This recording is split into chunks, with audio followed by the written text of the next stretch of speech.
क्यों आया है तू दुनिया में अगर प्रभु नाम ना ध्याया? किस लिए आया भाई? क्यों आया है? तेरे आने का मकसद क्या है? कहते जी हमें पता है, खा लिया पी लिया जाया है, काम धंधा कर लिया, पैसे कमा लिए, साइकिल से कार, कार से हवा में उड़ार, उड़ार से चांद पे प्लाट काटने की सोच रहे हैं। तो यानी कहने का मतलब कि जम के पैसा कमाओ, खाओ पियो, ऐश उड़ाओ, इसलिए आए हैं जी हम दुनिया में। तो ये तो पशु भी कर रहे हैं, आपने क्या अलग कर दिया? आप खाते पीते हो, वो भी खाते पीते हैं। ये अलग है आप मर्जी के अनुसार, उनको जैसा मिल जाए वैसा, पर दोनों का मकसद पेट भरना, अपने लिए ताकत पैदा करना। बाल बच्चे आपके पशुओं के भी होते हैं, घर आपका पशुओं के भी अलग से जगह होती है। बल्कि पशुओं के जीते जी मल मूत्र खाद के काम आता है, और मरने के बाद हड्डियां चमड़ा काम में आता है, जो आपका नहीं आता। ऐसा क्या खास? साइंस की बात करो कि बड़े सुख सुविधा के साधन बन गए जो कि पशु नहीं बना सकते, लेकिन जितने तबाहकारी प्रलयकारी साधन बने हैं, एटम, परमाणु, अणु, हाइड्रोजन, जितना खतरा आदमी को आदमी से है, क्या इतना खतरा किसी पशु से हो सकता है? फिर भी आदमी पीछे रह गया। तो हमारे सभी वेद शास्त्र पवित्र ग्रंथों में ये दर्ज है कि आदमी तो आदमी कहलाने का हकदार है अगर वो राम, अल्लाह, वाहिगुरु का नाम लेता है। गुरुमंत्रहीन प्राणी त्रिगंत जन्म पृष्ठ ने, गुरुमंत्रहीन जो प्राणी, पवित्र गुरुवाणी में आता है, गुरुमंत्र, लोग कहते हैं जी गुरु मंत्र तो होता ही नहीं, अब पवित्र गुरुवाणी कह रही है कि गुरुमंत्र हींस जो प्राणी त्रिगंत जन्म पृष्ठ ने, लानत है, लानत है, लानत है उनके जन्म पे जो इंसान गुरु मंत्र नहीं लेता, गुरु मंत्र के बिना रहता है। तो ये हकीकत है, ये वास्तविकता है। गुरु मंत्र का मतलब क्या है? गुरु मंत्र का मतलब गुरु का मंत्र नहीं, भगवान अल्लाह वाहिगुरु गॉड के वो शब्द जिन्हें गुरु अभ्यास करे, खुद जाप करे, और वही शब्द अपने शिष्य मुरीदों को दे कि भाई मैंने जाप किया, मुझे मालिक के नजारे मिले, आप जाप करो आपको भी मिलेंगे। तो भगवान के वो शब्द जो गुरु खुद अभ्यास करके देते हैं उसे कहा जाता है गुरु मंत्रा। तो गुरु मंत्रहीन, यही बेपरवाह जी ने बोला क्यों आया है तू दुनिया में अगर प्रभु नाम ना ध्याया। तो ये सिख धर्म की आपको वाणी की एक लाइन सुनाई, इस्लाम धर्म में लिखा है वो बंदे बंदे नहीं, वो काफिर हैं जो अल्लाह की इबादत नहीं करते। हिंदू को काफिर नहीं कहा, सिख को काफिर नहीं कहा, ईसाई को काफिर नहीं कहा, ये तो लोग बना देते हैं। इस्लाम धर्म में काफिर किसको कहा? जो अल्लाह की इबादत नहीं करते, वो बंदे बंदे नहीं बल्कि काफिर हैं। अब बताइए, मतलब जो अल्लाह वाहिगुरु गॉड खुदा राम की भक्ति नहीं करते। तो बात वही आ गई, यहां पे भी वही बोला गया है। ईसाई धर्म में भी लिखा है कि जो गॉड्स प्रेयर के बिना है उन पे गॉड की रहमत कभी नहीं बरसती, वो कभी सुख शांति आत्मविश्वास को परिपूर्ण हासिल नहीं कर सकते। तो हिंदू धर्म में भी यही बात आती है कि गुरु मंत्र के बिना आदमी ऐसे है जैसे एक इंसान आंखों के बिना हो। बल्कि उससे भी बढ़ के। तो बात वहीं आ जाती है कि अगर आप मालिक का नाम नहीं लेते तो आप इस दुनिया में किस लिए आए, क्या हासिल होगा आपको? वो खुशियां कभी नहीं मिलेंगी जिसके आप हकदार हैं। आम तौर पे लोग कुछ स्वाद के आशिक होते हैं। दो तरह के स्वाद होते हैं, जीवा का स्वाद, इंद्रियों के भोग विलास का स्वाद। किसी को मीठा अच्छा लगता है, कोई नमकीन, कोई कड़वे के लिए कष्ट उठाते रहते हैं। ऐसा अलग अलग स्वाद है। कोई इंद्रियों के भोग विलास के पागल हुए हैं। तो हम आपको गारंटी देते हैं, अल्लाह वाहिगुरु मालिक के नाम में जो स्वाद है, जो मस्ती, जो लज्जत है, आपको कोई भी स्वाद अच्छा लगता हो, एवरीवन, हर किसी के लिए मालिक के नाम में, राम नाम, अल्लाह मालिक की भक्ति में इतना स्वाद है कि दुनियावी स्वाद उसके सामने तुच्छ है, यानी अरबों खरबों गुना बढ़ के है। दुनियावी स्वाद तब तक होते हैं जब तक संपर्क बना रहता है, चाहे वो जीवा का हो चाहे इंद्रियों का। मुंह में रसगुल्ला है, जीवा से संपर्क है तो मीठा है, चबा लिया, खा लिया, अंदर चला गया, 10-12 मिनट के बाद मुंह बकबकेगा, बकबका, कोई स्वाद नहीं। लेकिन हम आपको गारंटी देते हैं, एक बार हरी रस अमृत आबो हयात जो आपके अंदर चल रहा है, उसको अगर आप चख लेंगे तो वो परमानेंटली, यहां तो क्या, अगले जहान में भी बना रहेगा। ऐसा है मालिक के नाम का स्वाद, ऐसा है उसकी भक्ति का स्वाद, ऐसी है लज्जत, ऐसा है नशा, ऐसी है मस्ती। तो मालिक के नाम का स्वाद, परमात्मा के नाम का स्वाद अगर आप लेना चाहें, आनंद हासिल करना चाहें, तो जरूरी है आप मालिक के नाम का जाप करें, सत्संग सुने और अमल करें। सत्संग सुन के अमल करोगे तो खुशियां बेइंतहा मिलेंगी, और सत्संग सुन के अमल नहीं करोगे तो खाली रह जाओगे। इसलिए सुनो और अमल करो। जब तक जीव सुनता नहीं, अमल करता नहीं, अंदर से खाली रहता है, उसे कुछ भी हासिल नहीं होता। और सत्संग सुने बिना अपने मकसद में इंसान कभी कामयाब नहीं होता। तो आपका मकसद परमानंद की प्राप्ति है, वो जो परमानेंटली रहता है, वो जो लगातार बना रहता है, उस परमानंद को आप हासिल कर सकते हैं अगर आप सुमरन करें, अगर आप भक्ति करें, अगर आप इबादत करें। बातों से, दिखावे से, पैसे से, चढ़ावे से परमानंद नहीं आता।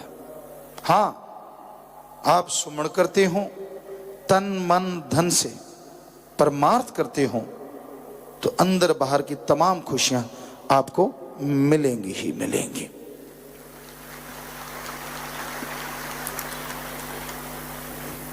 जैसे ये कोहरे का मौसम है, बहुत सारे सज्जन गाड़ियां चला के लाए होंगे, कोहरा शीशे पे जम जाता है, सामने क्या नजर आता है?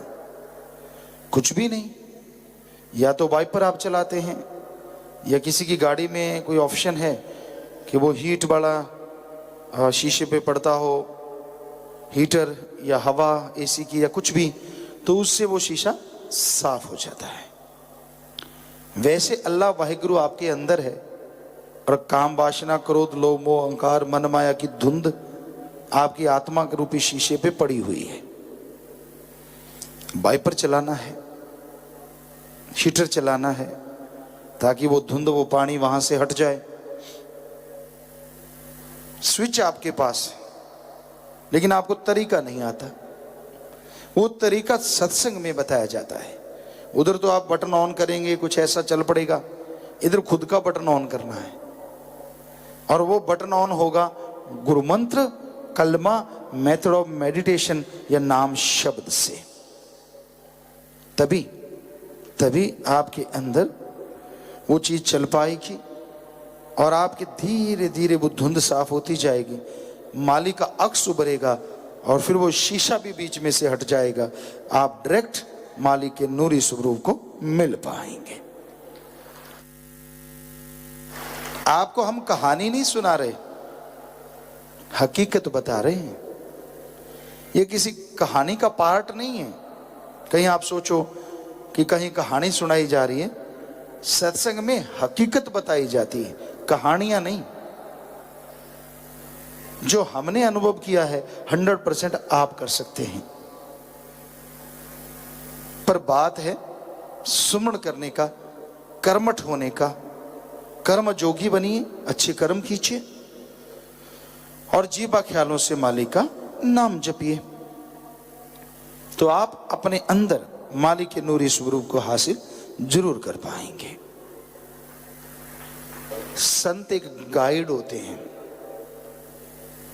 टीचर होते हैं, सिखाते हैं। कोई सुन के सीख जाता है, कोई देख के सीख जाता है और कोई गॉड गिफ्टेड होता है। 3-4 तरह से लोग सीखते हैं। तो आप सत्संग में आइए, सुनिए, सवाल अंदर पैदा होता है तो बताइए, पूछिए और आगे बढ़िए, तो जरूर मालिक की कृपा दृष्टि आप एक दिन बरसेगी। जब शीशा साफ हो जाएगा। सबसे बड़ी रुकावट है मन। तरह तरह के सवाल उठाता है, ये क्यों, वो क्यों, ये नहीं, वो नहीं, फला नहीं, तरह तरह के सवाल। क्यों, किंतु, परंतु। खुद का नहीं सोचता कि तेरे में क्या कमियां हैं, भगवान में कमियां निकालता रहता है। आपको कई बार बात सुनाई, आज बात पे बात आई। 2 अमली नशा करने वाले नशेड़ी अफीमची किसी पेड़ के नीचे लेटे हुए थे। बेरी का पेड़ था, नशा अच्छा खिला हुआ था। एक कहने लगा, यार भगवान भगवान करते रहते हैं। दूसरा कहता, हाँ। कहता, भगवान गलतियां बहुत करता है। दूसरा कहता, क्या गलतियां करता है? कहता, ये पेड़ देख रहा है आप जिसके नीचे लेटे हैं? कहता, हाँ। कितना मोटा इसका पेड़ा तना है, ऊपर कितना बड़ा झाड़ी है। कहता, हाँ। इसको तो लगाया छोटा सा बेर। कहता, ठीक। सामने देखो, पेठे की, कद्दू लौकी की बेल, मरियल सी बेल है और इतने बड़े बड़े पेठे, इतने बड़े बड़े कद्दू, इतनी लंबी लंबी लौकी। है ना मालिक की गलती, दिमाग में फर्क उसके? कौन सा वेद कुरान पढ़ना था? जैसा एक का नशा खिला था वैसा दूसरे का। कहता, हाँ यही बात तेरी सही है, मालिको गलत है ये सौदा। बेर बेल पे लगाने थे और पेठे बेरी पे लगाने थे। कई बार मालिक भी फिर ऐसे खेल खेलता है। एकदम हवा का थोड़ा सा चक्रवात आया, अमली हिल तो रही नहीं थी, नीचे टांगे फैला रखी थी, बाजू फैला रखे थे। हवा का चक्रवात आया, एक इतना बड़ा बेर आके अमली के नाक के पड़ा, तड़ाक, चीख निकल गई जोर से। कहता, ओए। दूसरा कहता, हाँ। कहता, मालिक की गलती काट दे, वो सही है। कहता, क्यों? कहता, अभी हवा आई। कहता, आई। कहता, हवा आई, एक बेर टूट के मेरे नाक पे लगा, अगर वहां पेठा होता तो इधर क्या होता? 2 मोरियां रह जाती, सारा साफ। तो कहता मालिक जो करता है सही करता है। कई लोग ये कहते हैं कि धर्मों में लिखा है जिसके कर्मों में जितना लिखा है वो तो मिल ही जाएगा, जो मुकद्दर में लिखा है वो मिलेगा, फिर जरूरत क्या है कुछ करने की, लेटे रहो। ये नहीं लिखा, जो लिखता है वो तो मिलेगा। पर परमात्मा ने लिखत में ये लिख दिया, संतों के द्वारा बताया गया, आदमी खुद मुख्तियार है, ये अच्छे कर्म करे या बुरे, इसको अधिकार है कि अपनी तरफ से कर्म कर सकता है, और अच्छे कर्म करे तो ये तकदीरों को बदल सकता है। सिर्फ इंसान को भगवान ने, वाहिगुरु राम ने ताकत बख्शी है। ऐ भाग्यशाली से भाग्यशाली बन सकते हैं, और भाग्यशाली से खोटे कर्म करके ऐ भाग्यशाली बन सकते हैं। तो अब आदमी हाथ पे हाथ धर के बैठ जाए, क्या नसीब होगा? इसलिए मेहनत करना होगा, परिश्रम करना होगा, तभी कुछ हासिल होगा। अगर आप परिश्रम नहीं करते, मेहनत नहीं करते, तो आप खाली हाथ रह जाते हैं।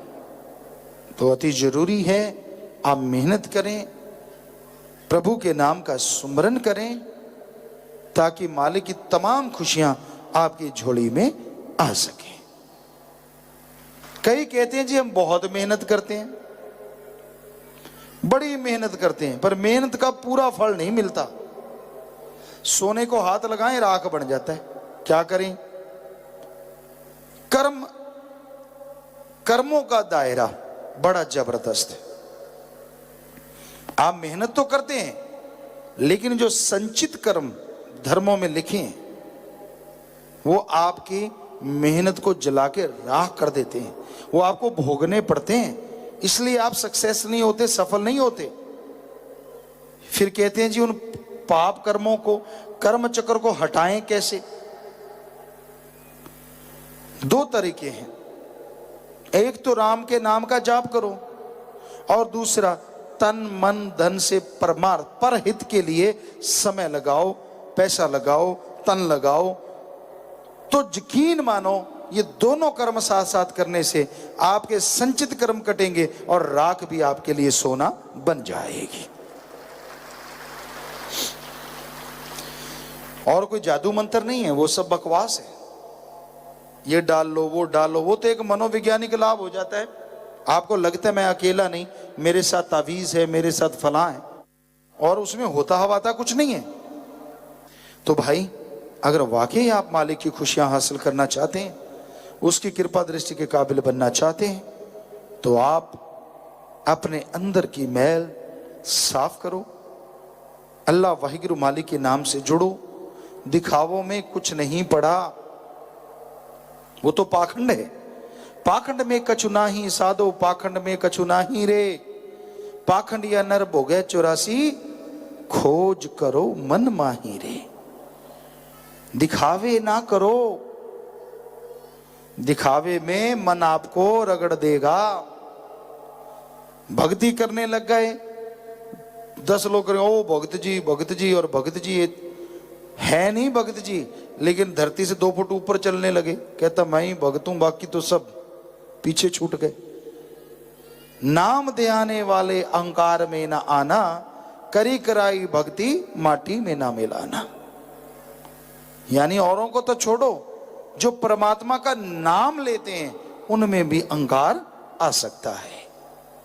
क्योंकि जब तक 10वां द्वार नहीं खुलता, मालिक के नूरी स्वरूप के दर्शन नहीं होते, काम वासना क्रोध लोभ मोह अहंकार मन माया पूरी तरह कंट्रोल में नहीं रहते।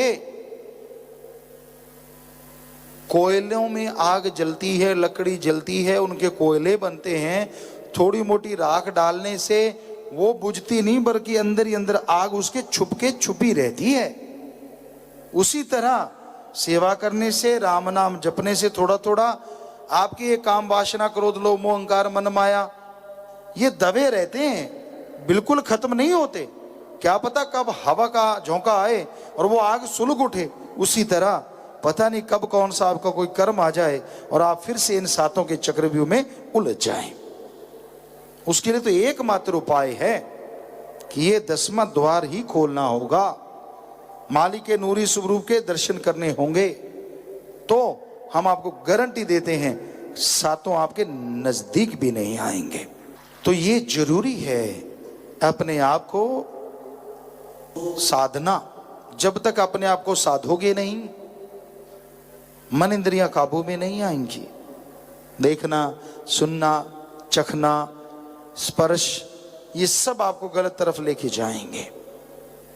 तो इसलिए भाई सिमरण कीजिए, मालिक का नाम जपें, मेहनत करें। दोनों जहां की खुशियां इसी जहान में आप हासिल कर सकते हैं और खुशियों से माला माल हो सकते हैं। तो भजन में शुरू में आया, मिला ये जन्म तुझको है 84 जेल मुकाने को, छुड़ाकर काल से पीछा के घर सतलोक जाने को, न समझा तू न सोचा तू कि किस लिए जन्म पाया। यह जन्म किस लिए मिला है, क्या करना चाहिए, इंसान क्या कर रहा है। एक सत्संगी, एक आम इंसान और सब इंसानों के लिए ये जरूरी है, यहां तक संभव हो सूर्य निकलने से पहले जागो। एक भगत 2 से 5 के बीच में जरूर जागो। घंटा मालिक का नाम जपो, पर उठते ही पहले रफा हस्त जाओ, फ्रेश हो लो, हाथ मुंह धो लो, शरीर में से बदबू आती है तो नहा लो, फिर 1 घंटा मालिक की याद में बैठो। फिर आप जो भी चाय दूध आप लेते हैं, नाश्ता लें। सुबह आप अगर काम धंधा करने वाले हैं तो नाश्ता अच्छा लेना चाहिए। मतलब अच्छा क्या, अगर आप सादी रोटी भी खाते हैं तो ज़्यादा ले सकते हैं, उससे वजन नहीं बढ़ेगा, क्योंकि सारा दिन आप वर्क करेंगे। तो सुबह का नाश्ता, ये हमारी आजमाई हुई बातें हैं। अगर आप अच्छा हेल्दी ले लेते हैं और मेहनत करते तो कुछ फर्क पड़ने वाला नहीं है, बल्कि आपका वजन कंट्रोल में रहता है। दोपहर सुबह के हैवी से थोड़ा कम हैवी और रात को बिल्कुल हल्का। पहले तो ये भोजन की बात। आम कहते हैं कि पहले राजा महाराजा जैसा और फिर रानी जैसा और शाम को भिखारी जैसा।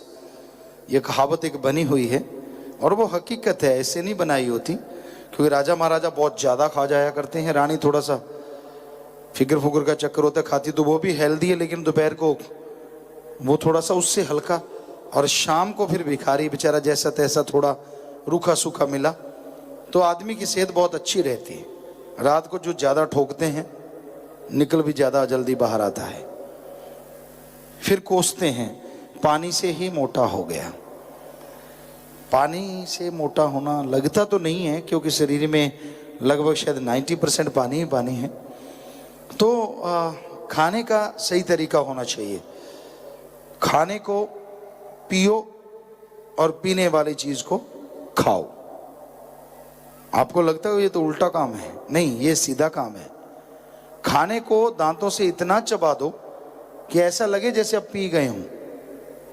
ऊंट की तरह निगलो ना, कईयों को हमने खाते देखा, ऊंट की तरह निगल जाते हैं। अब ऊंट तो या भैंस तो बाहर निकाल निकाल के जुगाली करती रहती है, आप कैसे जुगाली करोगे? जो गया अंदर तो गया। तो ये दांत किस लिए दिए परमात्मा ने, इतने हार्ड मजबूत, ताकि आप उसको बिल्कुल पानी की तरह बना डालो। उसको अंदर ले जाओ तो आंतड़ियां खुश हो जाएंगी, और अगर इतने इतने टुकड़े आंतड़ियों को पचाने पड़े, बेचारी गालियां देंगी आपको। ये कहता कैसा बेवकूफ़ है, इसको इतनी समझ नहीं है कि मैं सिर्फ पचाने का काम करती हूँ, चबाने का नहीं। तो ये तो एक हंसने की बात है, लेकिन है 100% सच। आपकी सेहत के लिए बहुत फायदेमंद है, फॉरएवर, हमेशा के लिए। पीने वाली चीज को खाना, अब पानी पीना है, पानी पूरा पीना चाहिए, कई लीटर दिन में लेकिन घूंट घूंट करके पिएंगे, उससे पूरे मुंह में पानी जाएगा और उससे प्यास भी बुझेगी और अंदर भी शांति आएगी। ऐसे ही दूध या कोई भी चीज़ आप लेते थोड़ा थोड़ा लेंगे, उसका असर ज़्यादा होगा। और एकदम से पीने से क्या होता है, अंदर से कई बार तेजाब बन के, प्रेशर बन के जो खाने के नाली का ढक्कन है वो भी खुल सकता है और पानी बाहर आ सकता है सारा कुछ। तो इसलिए जो पीने वाली चीज़ें आराम से, क्योंकि ऊंट तो एकदम से पी जाता है, आप ऊंट नहीं है, आप आदमी हैं। वो तो 7 दिन का काम चला लेता है अंदर एक बार ले जाके, आप नहीं चला सकते। तो ये तो हुआ खाने का थोड़ा सा ढंग। कई बार सासंगत कहती रहती पिताजी बताया करो, बता तो हम देंगे, मानो आप, मर्जी आपकी। और कई बार सुबह उठते ब्रश वगैरह लोग करते हैं, करना चाहिए, वैसे अच्छी बात है, पर सबसे बेस्ट है कि रात को सोने से पहले करो। रात को बॉडी रिपेयर होती है, पूरा शरीर, समय मिलता है कि आप अपने शरीर को रिपेयर करें, बॉडी को, शरीर को अपने आप टाइम मिलता है। कुदरत ने नियम बनाया है, आप सो जाएंगे तो आपकी बॉडी ऑटोमेटिकली रिपेयर होती रहती है अपने आप। आपकी बॉडी, आपके शरीर में जो कमियां हैं, शरीर ही उसे दूर करता रहता है। ये मालिक ने ऑटोमेटिक सिस्टम बना रखा है। गाड़ियां ऐसे नहीं ऑटोमेटिक बनी, पहले आदमी बना है। मालिक ने, नेचर ने पहले सब कुछ बनाया, फिर आदमी ने थोड़ी थोड़ी कॉपी की है उसकी। तो शाम को जो खाने पीने के बाद बिल्कुल आप लास्ट में ब्रश करें तो वो बेस्ट है, आपके दांतों में कुछ जमता नहीं। वैसे आपको एक बात बताएं, हमारे हिंदू धर्म में, हमने इस्लाम धर्म में भी देखा, सिख ईसाई धर्म में, लोग पुराने टाइम में जब खाना खाते थे, खाने के बाद कुल्ला जरूर करते थे, और कुल्ला करते थे तो उंगली से दातुन भी जरूर करते थे, यूं इधर उधर ऊपर नीचे। तो आजकल आप उंगली तो मुंह में डालेंगे नहीं, तो ब्रश, खाली पानी ले लीजिए और खाली ब्रश घुमा लीजिए, चाहे पेस्ट ना लगाएं। जब भी कुछ खाते हैं उसके बाद यकीनन आपके दांत बहुत ही बढ़िया रहेंगे और बदबू भी नहीं आएगी। तो कुछ ही, वैसे तो बहुत सारी बातें, अब अगर इसी पे सत्संग हो सकता है तो आपको थोड़ी थोड़ी बातें सत्संग में कभी कभी ख्याल जब आ जाता है तो आपको बताते रहेंगे।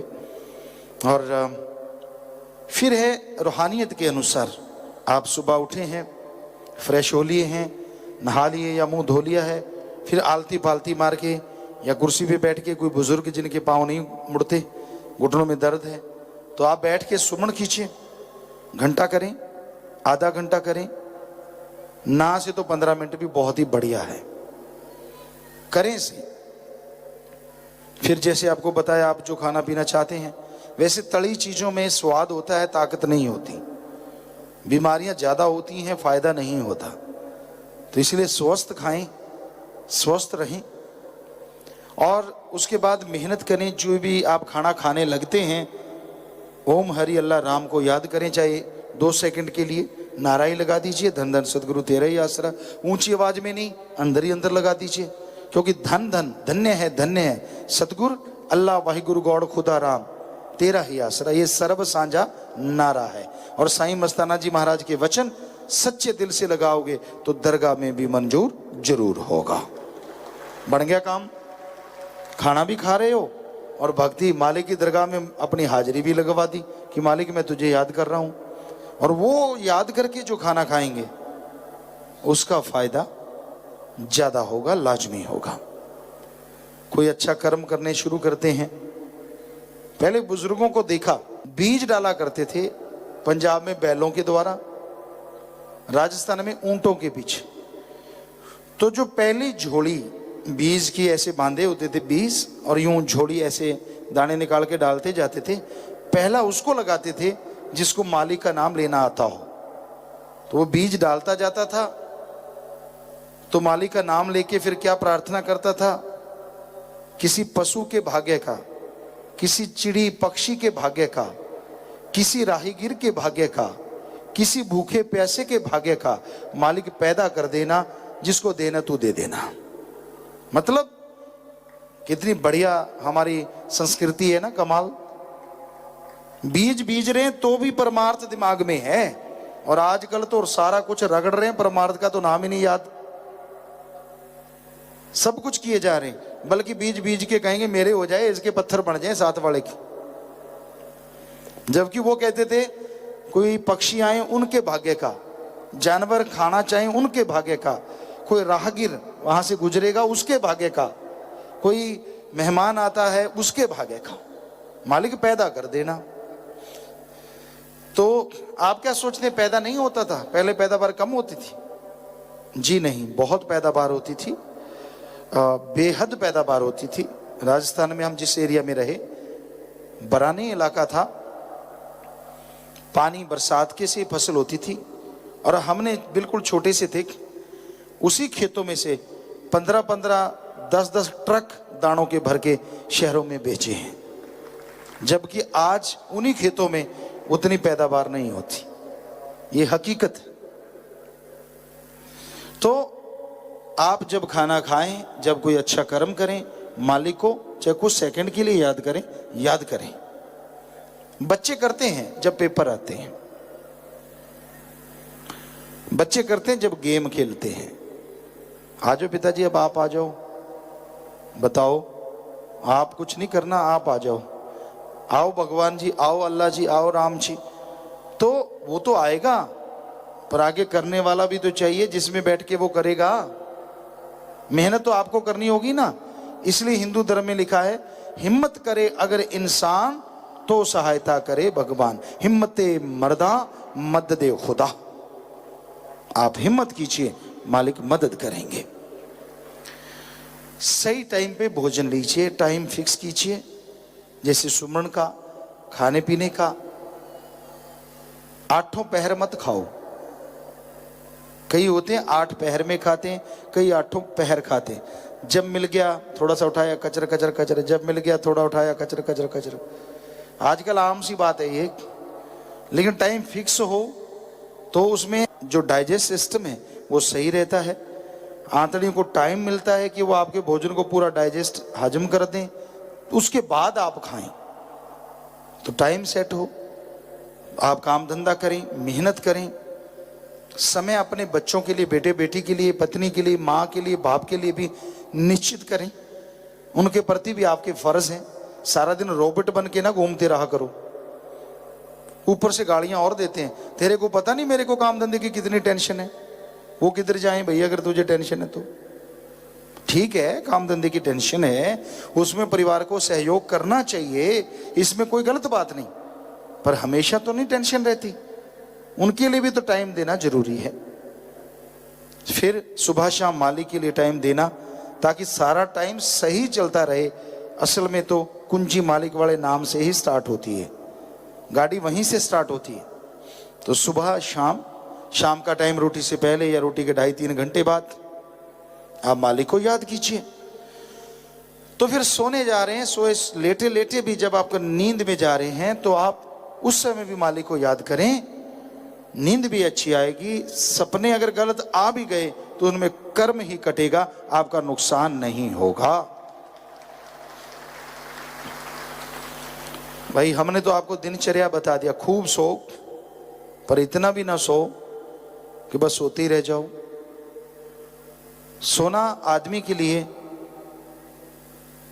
4 घंटे भी बहुत गहरी नींद सो जाए तो बहुत होता है। अदरवाइज 6 घंटे, 6 से 8 घंटे, चलो ज्यादा ही कहती हो तो बहुत है, 6 से 8 घंटे। हाँ, अब अगर उसके ज्यादा कहते हैं, नींद, लड़ाई, लस्सी जितनी मर्जी बढ़ा लो, वो आपके हाथ में। चारपाई से हिलोगी नहीं, खाओगे, आलस ही आएगा, नींद ही आएगी, और क्या होगा। तो ये एक दिनचर्या वैसी ख्याल में आई, आपको बताई है। और ये जन्म इसलिए मिला है कि आप मालिक का नाम जपें, पर उसमें एक कर्तव्य, फर्ज अदायगी आपको करनी है। तो इस तरीके से आप करते जाइए। छोटे बच्चों को अच्छे संस्कार दीजिए, भक्ति के, अच्छे व्यवहार के, ईमानदारी के और अच्छे कर्म करने के संस्कार दीजिए।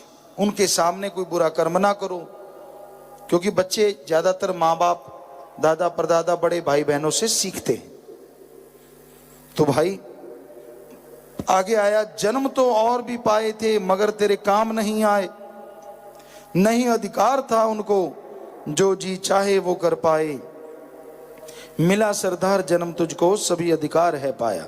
बहुत से जन्म पाए, जो आत्मा बिना मालिक के नाम के जाती है, पहले स्वर्ग नरक भोगती है, फिर वनस्पति की लाखों जोने, फिर कीड़े मकोड़े हैं, रेंगने वाले, फिर पक्षी हैं, फिर जानवर हैं, किन्नर गंधर्व, देवी देव, फरिश्ते, और आखिर में जाके मनुष्य शरीर मिलता है, जो मालिक की तरफ से मोक्ष मुक्ति का अधिकारी है। जीते जी गम दुख दर्द चिंता बीमारियों से, मरने के बाद आवागमन से मोक्ष मुक्ति हासिल कर सकता है तो सिर्फ और सिर्फ इंसान है। तो मालिक ने अधिकार दिया है तुझे कि तू जो जी चाहे कर सकता है। अच्छे कर्म करके मालिक को मिल सकता है, बुरे कर्म करके शैतानियत से भी गिर सकता है, और यहां वहां दोनों जहां में नरक भोग सकता है। तो मर्जी तेरी भाई, कर्म अच्छे करो, बुरा कर्म कभी ना करो, कभी किसी का दिल ना दुखाओ, किसी को जात पात के नाम से ना नवाजो, किसी को ऊंच नीच के नाम से ना बुरा कहो। सब एक मालिक की औलाद हैं। पता नहीं किसके अंदर मालिक किस रूप में, प्यार रूप में बैठा है, कितनी खुशियां दे रहा है उसको। कहीं उसकी आह लग गई तो हो सकता है लेने के देने पड़ जाए। इसलिए ऊंच नीच नहीं, छोटा बड़ा नहीं, सब मालिक की औलाद। बड़े हैं तो माँ बाप, दादा परदादा की तरह या दादी की तरह उनका सत्कार करो। हम उम्र हैं तो बहन भाई की तरह व्यवहार करो, और आपसे बहुत छोटे हैं तो अपनी बेटी या बेटे के समान व्यवहार करो। समझो नहीं, व्यवहार करो। यकीन मानो, फिर बेइंतहा खुशियां हासिल कर पाओगे। फिर अंत्य करने में आपके मालिक नूरी स्वरूप में बैठा है वो नजर आएगा।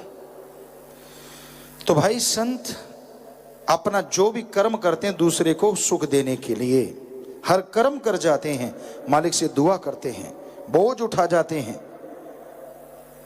मालिक उठाने वाला है, लेकिन पीर फकीर एक मीडिया, एक माध्य होते हैं। तो उनका हर कर्म हर किसी के सुख देने के लिए, हर किसी को लाइन पे लाने के लिए, हर किसी को खुशियां देने के लिए होता है। किसी का बुरा सोच भी नहीं सकते, करना तो दूर की बात। जो मालिक का नाम नहीं लेते, मालिक ने कीमती श्वास दिए हैं, बेशकीमती हैं। एक श्वास में तन मन सूरत आत्मा को स्थिर करके मालिक को आवाज लगाओ तो ये आत्मा पार ब्रह्म जा सकती है। ऐसे हैं कीमती श्वास। कबीर जी ने यही लिखा है, त्रिलोकी से बढ़ के मोल। कहता हूं कह जात हूं, कहूं बजावत ढोल, श्वासा बिरथा जात है तीन लोक का मोल। यानी एक श्वास में त्रिलोकी से पार जाया जा सकता है। और आप 1 मिनट में 16 से 18 श्वास ले लेते हैं। मालिक ने कितनी गिनती दी है यह मालिक जाने, पर लेखे तेरे श्वास की रास मालिक ने लिख के दिए हैं, वकायदा गिनती करके दिए हैं। आप उतने ही श्वास भोगेंगे, इसलिए श्वासों को बर्बाद ना करो। कितनी चुगली करते आप लोगों में लोग होंगे जो चुगली कर करके श्वास बर्बाद कर रहे होंगे। कितने लोग होंगे जो दूसरों को देख के जल जल के श्वास बर्बाद कर रहे होंगे। कितने लोग होंगे जो निंदा में पड़े रहते होंगे। कितने लोग जो नशों में, कितने लोग जो बुराइयों में, कितने लोग जो ठगी बेईमानी भ्रष्टाचार में, कितने लोग जो मान बढ़ाई के चक्कर में, अहंकार में, काम वासना में, क्रोध लोभ मोह मन माया में अपने श्वास बर्बाद करते हैं। वही लेखे हैं जो मालिक की याद में आप बैठते हैं या जिन श्वासों में आप मालिक को याद करते हैं। बाकी की कोई गिनती नहीं रहती। मालिक पूछेगा, मैंने इतने श्वास दिए थे, बता क्या किया। और वहां कोई छूट नहीं है, कोई अपील दलील नहीं है। वहां अगर ऐसा कर्म किया है तो न्याय होगा, नरक में जाओगे, दोजख में सड़ोगे और जन्म मरण के चक्कर में उलझे रहोगे। और कर्म अच्छे किए, श्वासों से मालिक के नाम का धन इकट्ठा किया तो आवागमन से मुक्ति होगी, मालिक के नूरी स्वरूप के दर्शन होंगे और परमानंद ही परमानंद आपको मिलता रहेगा। खुशियों से माला माल रहोगे। सत्संग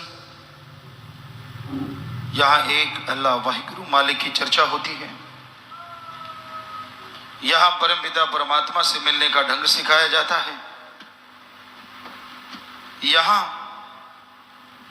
बुरी से बुरी आदतें अमल करने से छूट जाया करती हैं और यहाँ परम पिता परमात्मा खुद विराजमान होते हैं। उसी का नाम सत्संग है। आप निगाह मारें, भावना से याद करें, वो आपको जरूर कहीं ना कहीं नजर आएंगे, जरूर अंदर से खुशी देंगे।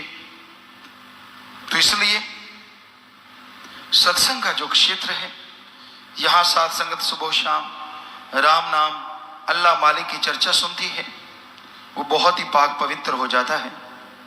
वहां आके अगर राक्षस बुरे कर्म करने वाला सच्चे दिल से तौबा कर ले, मालिक से जुड़ जाए, तो इस जन्म तो क्या, जन्म जन्मों के पाप कर्मों से मुक्ति मिल जाती है। और कोई इंसान इसके उल्ट वहां दुर्भावना लेके आता है, दिमाग में बुरे विचार लेके आता है या बुरा कर्म करता है, तो उसका हशर फिर बहुत ही बुरा होता है। क्योंकि दिमाग में विचारों का आना कोई बड़ी बात नहीं, पर उस पर अमल करना ये बहुत बड़ी बात है, चाहे वो बुरे हैं या अच्छे हैं। क्योंकि अच्छे कर्मों का दिमाग में आना और उस पर अमल करना बेमिसाल बात है, बहुत बड़ी बात है, परम पिता परमात्मा को मिलाने वाली बात है। और बुरे विचार और फिर उन पे अमल करना, सारा अहंकार, सारी हेंकड़ी पल में चली जाती है और इंसान भयानक बीमारियों, दुख तकलीफों से घिर जाता है, जो कभी निकल नहीं पाता। कहते हैं, एक कहावत है, गलती करके मान ले उसे इंसान कहते हैं। गलती हो गई अनजाने में और इंसान उसे मान लेता कि हाँ मेरे से हो गया, तौबा करता है, उसे इंसान कहते हैं। गलती पे गलती करी उसे हैवान, पशु कहते हैं। गलती कर ली फिर गलती कर ली, पर गलती पे गलती करता ही चला जाए, उसे शैतान कहते हैं। उसका हशर फिर हद से ज्यादा बुरा होता है। उसको कहीं भी दरगाह में, ना इस जहान में, कहीं टिकाव नहीं मिलता। अंदर से बेचैन, दर दर की ठोकरें, बेचैनी का आलम, तरह तरह की बीमारियां, परेशानियां उसे घेर लेती हैं। तो इसलिए इंसान सच्चे दिल से तौबा करे, साथ संगत में करता है, असल में तो दरगाह में वो जल्दी कबूल होती है। कई चुपके चुपके करते हैं, कई आगे बैठने वाले होते हैं, पीछे जाके खड़े हो जाते हैं कि कौन सा पता चलेगा, ये तो ड्यूटी पे खड़ा है, खड़े खड़े नारा लगा देते हैं, पता ही नहीं चलने देते कि मैंने माफी भी ली। तो मालिक भी फिर पता लगा के माफी देता है। वो मालिक है, अल्लाह है, राम है, उससे कोई चालाकी करेगा तो इतना पागल तो वो है नहीं, इतना बेवकूफ नहीं जिसने आपको दिमाग दिया है। तो वही बात है कि इंसान सत्संग में आए, वचन सुने, पीर फकीर की बात जो अल्लाह मालिक के वचन होते हैं सुने और उस पर अमल कर ले, तो जन्म जन्मों के पाप कर्म कट जाया करते हैं। दुर्भावना से सद्भावना हो जाती है, पर अगर कोई बुरे विचार लेके उस पर अमली करने लग जाए तो उसका हश्र बहुत बुरा होता है। इसलिए भाई, कभी भी सत्संग में आओ, मालिक के यहाँ नाम की चर्चा होती है, अल्लाह वाहिगुरु भगवान के नाम की चर्चा होती है, वहाँ बैठ के आंखें लगानी है तो अल्लाह वाहिगुरु की तरफ लगाइए, ख्याल लगाने हैं तो अल्लाह वाहिगुरु मालिक की प्रीत की तरफ लगाइए, और शरीर लगाना है तो परम पिता परमात्मा की तरफ लगाइए। इसको शोपीस मत बनाइए कि तुझे कोई देखे, तू आंख मटक्का करे, तू ये करे वो करे। हो सकता है वो चीज ही चली जाए जिसके ऊपर आप मान करते हो, जिसके ऊपर गुमान करते हो। इसलिए कभी भी बुरा कर्म ना करो, ना सोच रखो। सत्संग का दायरा ऐसा जबरदस्त होता है, आप एक शिक्षार्थी की तरह आओ, विद्यार्थी की तरह आओ, तो ऐसी शिक्षा लेके जाओगे जिससे आप ही नहीं, आपका परिवार ही नहीं, कुलों का उद्धार हो सकता है। और अगर आप बुरा सोच रखते हैं, बुरा ख्याल रखते हैं, तो आप ही नहीं, कुलों का भी, जो आपके बच्चे परिवार हैं, उन पे भी असर लाजमी पड़ता है। तो इसलिए भाई, सत्संग सुनो, अमल किया करो, दिखावे की जरूरत नहीं है। कई ऐसे ढीठ होते हैं, इतने बेशर्म होते हैं, उनको कोई फर्क नहीं पड़ता, वो दिखावा करते रहते हैं। और साथ वालों को पता होता है कि हाँ भाई ये देखो कितना ढीठ बना हुआ है, और उसको लगता नहीं मेरा तो किसी को पता ही नहीं है। एक कहावत है और हमने उसको देखा है, कहते हैं कबूतर की तरफ जब बिल्ली आती है ना, कबूतर आंखें बंद कर लेता है, अपने को बिल्ली दिखती ही नहीं। बिल्ली को और मजा हो जाता है, उसको खाने में आसानी हो जाती है, वो झट से पकड़ती है और टुकड़े टुकड़े कर देती है। हमने देखा है ऐसा। तो कई लोग इतने ढीठ होते हैं, सारी गलतियां करते हैं, सब कुछ बुरे कर्म करते हैं, और वो आंखें मूंद लेते, कहते किसी को पता ही नहीं, मेरा तो पता ही नहीं चलता। वाह भाई वाह, तू अदृश्य हो जाता है जब गलतियां करता है। कोई तेरे पास बटन है जो किसी को दिखता ही नहीं, लोगों की आंखें लगी हैं, बटन तो है नहीं। सो वो सब देखते हैं, और मालिक अल्लाह राम से कैसे बचोगे? वो तो कमरे के अंदर क्या, बाहर क्या, जंगल बियाबान क्या, समुद्रों के पार क्या, समुद्र के अंदर क्या, पताल में क्या और आसमान में क्या, हर जगह, हर पल, हर समय, हर किसी को वो देख रहा है। उसको उससे पर्दा कैसे करोगी? इसलिए जो नियम आपके लिए तय हैं उन पे अमल करो, क्योंकि भक्ति मार्ग एक ऐसा मार्ग है, यहाँ से अगर फिसल गए तो दोमट माटी की तरह है, चिकनी माटी, मुल्तानी माटी कह लो, कि पैर फिसल गया तो फिर फिसलते ही चला जाता है। पीर फकीर ही एक ऐसा होता है जो उसका हाथ पकड़ के उसे संभालता है। और कैसे संभालता है? उसे वचन सुनाता है, भाई सत्संग में सुना रहे हैं, मान जा, बुरे कर्म छोड़ दे, बुरे कर्म मत कर। अब अगर फिर भी वो पीर फकीरों की बातों के परगच्चे उड़ाता है तो फिर उस फिसलने वाली जगह पे ऐसा गिरता है, कोई अंग बेप्रवाह परमपिता शास्त्र नाम जी महाराज ने भजन में लिखा है, कोई अंग सबूता नहीं बचता जदों आप मोहारा हो जावे, फिर कुछ बचाव का लिए रहता नहीं। इसलिए वचनों पे अमल करो, वो आपके लिए हैं, आपके फायदे के लिए हैं, आपकी खुशियों के लिए हैं। और ऐसा कोई वचन नहीं होता कि जिसके लिए बहुत मुश्किल से वचन मानना पड़े। सुमरन करो, सेवा करो, सत्संग सुन के अमल करो, अपने आप वचन माने जाते हैं, अपने आप मानने को दिल करता है और बेइंतहा खुशियां आती हैं। हम आया करते सदगुरु की कृपा से, वचन माना करते, और जो लज्जत आती, जो नज़ारा आता, पता ही नहीं चलता यहाँ से गाँव कब पहुँच गए और कब वहाँ से ही वापस आ जाते। इतनी मोहब्बत, इतना प्यार, इतनी लज्जत आती, यूँ लगता ही ना कि धरती पे जा रहे हैं, यूँ लगता आसमान में उड़े जा रहे हैं, ऐसी खुशी मिलती है। पर वचन मानने से क्या पता कब सोना बनना होता है और आप पित्तल बन के बैठ जाते हैं। तो भाई वचनों पे अमल किया करें, सत्संग सुना करें और उस पर चला करें, तो यकीनन आपके जन्म जन्म के पाप कर्म कटेंगे और मालिक की दया में रहमत के काबिला बनते जाएंगे। मालिक को दिखावा पसंद नहीं है, अमली जिंदगी जरूरी है। दिखावा करना, पाखंड करना, ढोंग ढगोसले करना, ये लोगों को प्रभावित करने के लिए काफ़ी है, पर अल्लाह को या उसकी किसी फकीर को ये चीज़ प्रभावित नहीं करती। वो तो हकीकी जीवन, आप अपने ज़िंदगी में अच्छे कर्म करो, भले कर्म करो, वचनों पे रहो, तो अपने आप चाहे कहीं भी हैं, मालिक आपकी संभाल करेंगे, आपको परमानंद की बख्शिश करेंगे।